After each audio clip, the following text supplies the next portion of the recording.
Laubere pirmo reizi vēstures avotos minēta tālajā 1567. gadā Polijas karaļa Augusta Sigismunda dokumentos ar nosaukumu Loburen. Šī ir tāda saulaina vieta, kur tā vien prasās piesēst un saules staros gozējoties, ļauties apcerīgām domām vai arī gluži pretēji kādai interesantai sarunai. Kā stāsta Maiga Livčāne, ilgadēja Lauberes bibliotēkas vadītāja, kura saņēmusi arī Ogres novada balvu par mūža ieguldījumu kultūrā, viņas sirds pieder grāmatām un tās ir tās, kas sniedz Maigai spēku.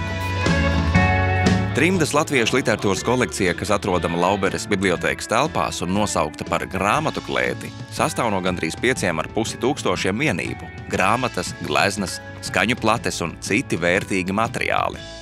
Taču, ja trimdas literatūra izrādījusies par nopietnu, vienmēr ir iespēja atveldzēt prātu un garu tepat esošajā sajūtu dārzā, Raiņa un Aspazijas saulainajā stūrītī.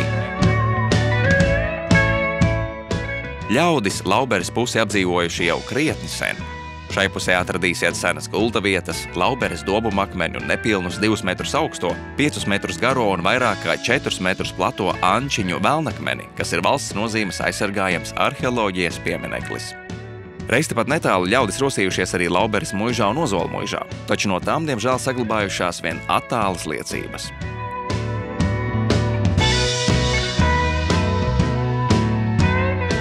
Lai arī nekas taustāms no Lauberes Ogres šausliežu dzelzceļa līdz mūsdienām saglabājies nav, tomēr stāstu par to gan vēl ir pietiekami.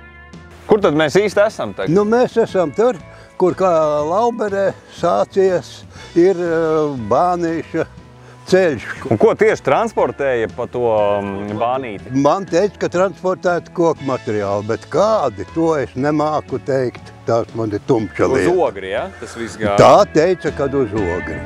Viņš ir iegājis tajos mežos iekšā. Jā, jau tur projām, tur vēl ir mājas, un tad viņš tur ir tā līču loču gājis.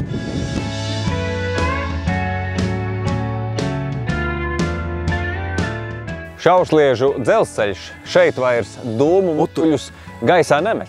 Taču Lauberes pagastā cilvēki rosīgi vēl aizvien un daba skaistāka kā jebkad.